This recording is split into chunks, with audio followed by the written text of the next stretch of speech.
Now we will discuss about cancer detection and diagnosis. तो कैसे diagnose करेंगे, कैसे डिटेक्ट करेंगे कि कैंसर है, ठीक है। तो सबसे पहली बात तो early detection of cancer is essential as it allows disease to be treated successfully in many cases.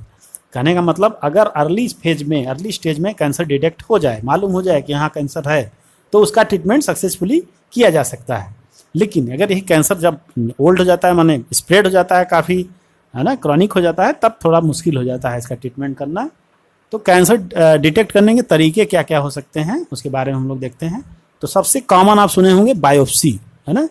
तो biopsy and histopathological study of tissue and blood and bone marrow test for increase cell count in case of leukaemia. कहने का मतलब biopsy का मतलब जैसे कोई person है और लग रहा है कि इसमें कैंसर हो सकता है, तो वहाँ से थोड़ा सा सैंपल निकाल लिया जाता है, टिश्यू को निकाल लिया जाता है, फिर इसको लैब के अंदर डिफरेंट प्रोसेस से ग्रो करा करके और डिफरेंट मेथड होते हैं उसको डिटेक्ट किया जाता है कि इसमें कैंसरस है या नहीं है।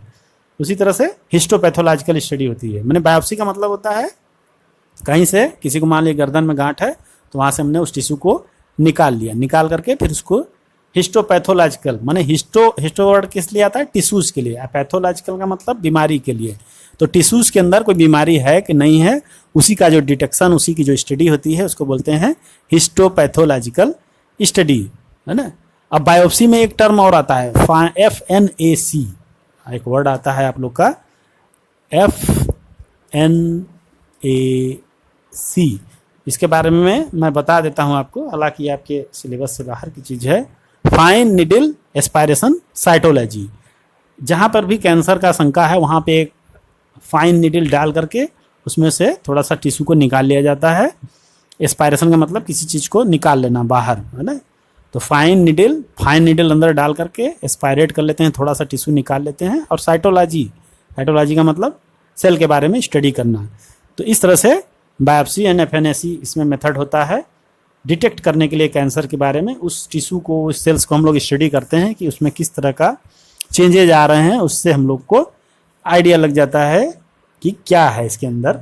तो इसमें क्या क्या चीज़ें चेक होती हैं, tissue, blood and bone marrow, ये इसमें मोस्टली इन्हीं सब चीज़ों को टेस्ट किया जाता है, ठीक है, टिश्यू को, ब्लड को और बोन मैरो को। इसके अलावा जो दूसरा मेथड है वो क्या है, रेडियोग्राफी, एक्सरे। आप सुने होंगे, रेडियोलॉजी विभाग होता है हर हॉस्पिटल में या मेडिकल कॉलेज में, तो वहाँ पे एक्सरे होता है। और एक्सरे से कोई पार्ट अंदर कुछ ऐसा डैमेज हो रहा है तो हम, इंटरनल ऑर्गन कुछ ऐसा है जो बाहर से नहीं दिख रहा है, तो उसमें हम देख सकते हैं। और फाइन देखना होगा तो CT स्कैन करेंगे। CT स्कैन का मतलब कंप्यूटेड टोमोग्राफी, ठीक है। इसके अलावा एक तरीका और होता है MRI। आप सुने होंगे आजकल MRI के बारे में, मैग्नेटिक रेजोनेंस इमेजिंग। ये थोड़ा सा और एडवांस चीज़ होती है। इसमें और अच्छे से ऑर्गन्स को हम लोग देख सकते हैं। उसमें थोड़े थोड़े दूरी पर एक स्लाइस की तरह पूरा फोटो आता है। जैसे कोई ऑर्गन है इस तरह से, ये मान लीजिए हमारा हाथ है, यहाँ से ऐसे अब इसका करना है, तो ऐसे ऐसे 5 मिलीमीटर पे ऐसे स्लाइस की तरह फोटो आती है उसमें, ठीक है। जैसे आप लोग मूली गाजर को स्लाइस काटते हैं, तो उसी तरह से वो रेडिएशन से बॉडी की स्लाइस बना करके उसका फोटो देता है। आप कभी देखे होंगे तो उसमें अलग अलग डायग्राम बहुत सारे होते हैं, तो वो स्लाइसेस होते हैं एक्चुअली, और बिना काटे वो पूरी चीज़ को दिखा देता है। इसीलिए इनको नॉन इन्वेसिव मेथड बोलते हैं।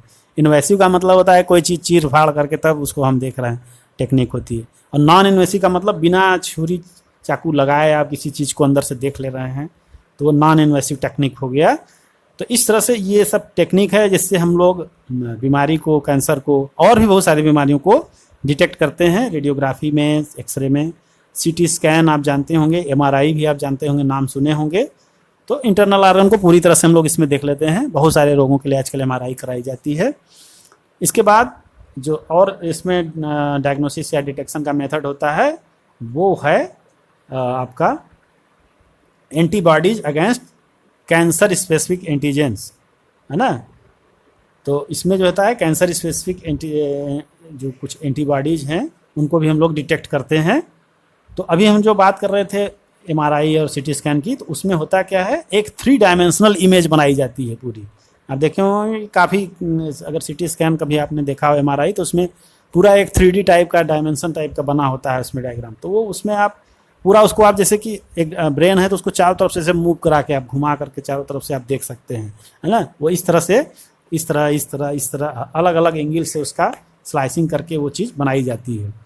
तो पूरा आप अंदर बाहर पूरा उसका आप जो है एक तरह से लगता है जैसे हम लोगों ने आंखों से देख लिया हो खोल करके उस चीज़ को, इस तरह से वो पूरी इमेजिंग करता है उसकी, ठीक है। तो इसीलिए पूरी जानकारी उसके बारे में बिना जो है कि ओपन हुए ऑर्गन को मालूम हो जाता है, क्योंकि इस MRI का मतलब है मैग्नेटिक रेजोनेंस इमेजिंग, यानी कि इसमें स्ट्रांग मैग्नेटिक फील्ड क्रिएट किया जाता है और नॉन आयनाइजिंग रेडिएशन इसमें यूज किया जाता है काय के लिए, pathological and physiological changes in living tissue.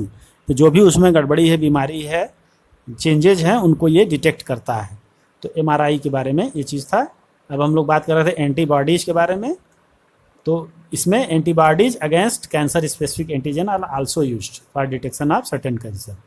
तो कुछ एंटीबॉडीज भी इसमें यूज की जाती हैं जो कि काम कैसे यूज होता है, ये कैंसर स्पेसिफिक एंटीजेंस है ना, इस तरह से वो यूज होता है इसमें। और इसके बाद techniques of molecular biology also use to detect genes in individual with inherited susceptibility to certain cancer. बहुत से लोगों में ऐसा देखा गया है या माना जाता है कि कुछ ये मॉलिक्यूलर बायोलॉजी की हेल्प से हम लोग जीन्स को भी देखते हैं, क्योंकि ये सस्पेबिलिटी होती है, मैंने ऐसा सस्पिशन होता है कि ये इनहेरिटेड भी होता है। हालांकि बहुत ज़्यादा इसके वो नहीं है, लेकिन जीन्स के बारे में अगर जेनेटिक लेवल पे कोई ऐसा चेंजेस है तो मॉलिक्यूलर बायोलॉजी की टेक्निक से हम उसको देख सकते हैं। आप लोग इसके बारे में स्टडी कर चुके हैं कि जीन को कैसे हम लोग डिटेक्ट कर सकते हैं, कैसे उसको प्रूविंग कर सकते हैं।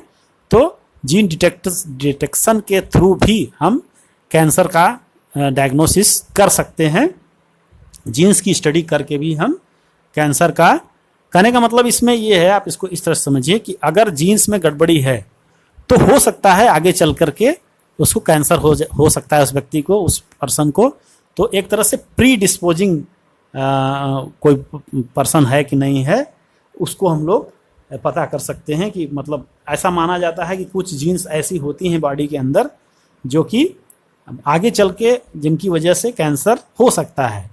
तो इसीलिए इसको वर्ड आया यहाँ पे प्री डिस्पोजिंग टू कैंसर्स, है ना, प्री डिस्पोज टू कैंसर्स।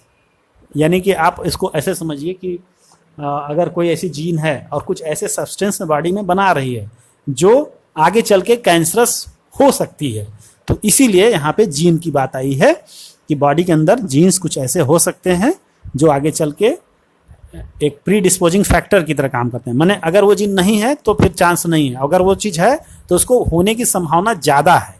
ऐसा नहीं कि उसको होना ही है, मतलब वो प्री डिस्पोजिंग है ना, उसको हो सकता है ये चीज़ ना। तो इसी तरह के फैक्टर को प्री डिस्पोजिंग फैक्टर बोलते हैं। तो ऐसे अगर जीन्स का आइडेंटिफिकेशन हो जाए तो हम इस बीमारी से बचाव कर सकते हैं और उस एजेंट से हम उनको दूर रख सकते हैं, अवॉइड कर सकते हैं एक्सपोजर से, जिससे कि कैंसर हो सकता है। तो जैसे कि कुछ लोग टोबैको और स्मोक के लिए ससेप्टेबल होते हैं, तो उन लोगों को हम उस चीज़ से अवॉइड करके, एक्सपोजर अवॉइड करके उनके इफ़ेक्ट से हम बचा सकते हैं। कभी कभी आपने सुना होगा कि हर आदमी, बहुत से लोग हैं जो स्मोकिंग कर रहे हैं या फिर टोबैको शेविंग कर रहे हैं, तो सबको एक साथ कैंसर नहीं हो जाता है। कुछ लोगों को नहीं होता, कुछ लोगों को हो जाता है। तो इसमें ये वजह हो सकती है कि भाई जो प्री डिस्पोजिंग फैक्टर जिनके में ज़्यादा है उनमें जल्दी हो जाए चीज़, होने को दोनों को हो सकती है,